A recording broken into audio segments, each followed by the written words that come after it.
Afternoon that members of a terrorist cell who called themselves the Three Musketeers have been found guilty of plotting an attack similar to the one carried out on the soldier Fusilier Lee Rigby. The Old Bailey heard how the three men, Naweed Ali, Khobaib Hussain and Mohibur Rahman, who are from the West Midlands, were poised to strike police and military targets on British soil, and a fourth defendant, Tahir Aziz, found guilty also of preparing terrorist acts.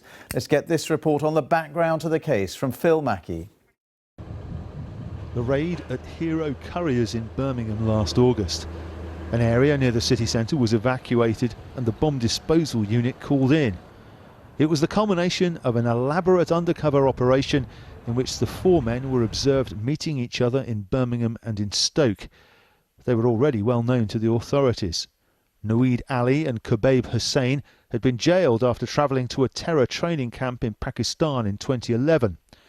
In prison they met Mohibur Rahman, who'd been jailed for possessing terrorist material. They called themselves the Three Musketeers. Rahman's friend Tahir Aziz, a former member of the banned extremist group Al-Muhajirun, later joined the group. The more they watched them, the more the police became suspicious. These men, along with Aziz, were very aware of surveillance and carried out the counter-surveillance strategies. They used unregistered phones. They used encrypted social media apps to exchange extremist and violent material. They often met in public open spaces such as parks, so that they couldn't be listened into. We needed to be one step ahead of them and put together an operation that was bold, that was ambitious, but that would actually ensure we kept communities safe and provided enough evidence to put before the court. The courier company just up there was a front. The boss was an undercover police officer. Hussain and Ali were given jobs there, and when Ali went out on a delivery they searched his car and found a cache of weapons. There was a partially constructed pipe bomb, a meat cleaver with the word kafir or unbeliever scratched onto the blade, and a replica handgun. This plot was foiled, but the release of more terrorists from prison could lead to future problems. The fact that people aren't being released, and you know that they're terrorists, they've been convicted of terrorist offences, they're being released back into society, and there's no reason to think that they've been de-radicalised. I think society across the world needs to ask themselves a question. Are you happy with that? Ali and Hussain come from Sparkhill in Birmingham, where a local charity works with the Home Office on counter-radicalisation. So can someone's views become more extreme after they've been to prison? If they've bumped into somebody inside who's actually grooming them and radicalising them, then yes, of course. But if they are provided with the right support and then they basically don't come out worse. Is there any hope for somebody who's got that absolute commitment to extremist point of view? Yes, absolutely. We believe there's always hope. We believe with the right practitioner support and the right programmes, there's always hope. The four men will be sentenced later, three of them for a second time. Phil Mackey, BBC News, Birmingham.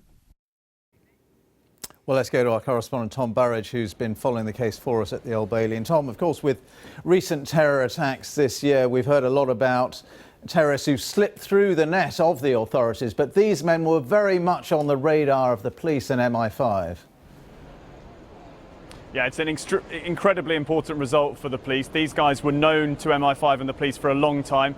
3 out of the 4 previous terrorism-related convictions. Naweed Ali and Khobaib Hussain spent time, as we heard there from Phil, in a terrorist training camp in Pakistan, in prison, in Belmarsh prison. That's where they met Mohibur Rahman. But the police mounted quite an elaborate covert operation up in Birmingham, that fake delivery firm, a courier service, and that's when they tried to bug Naweed Ali's car when they employed him at that company, and they found the bag of weapons, the crucial evidence in this case. But if you look back through the text messages, the evidence found on the laptops and the multiple mobile phones that these guys had, it paints a picture of 4 men who were itching to carry out a violent jihad. They wanted to kill people, they wanted to follow Islamist extremist ideology, and they were also very difficult for the police to contend with in the months leading up to their arrest. For example, when they were watched by the security services at certain points, they would put their mobile phones a safe distance away from themselves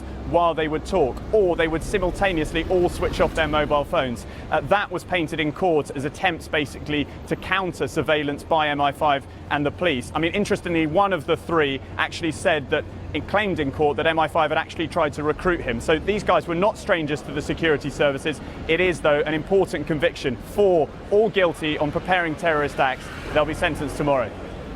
Tom, thank you very much indeed. Tom Burridge there reporting from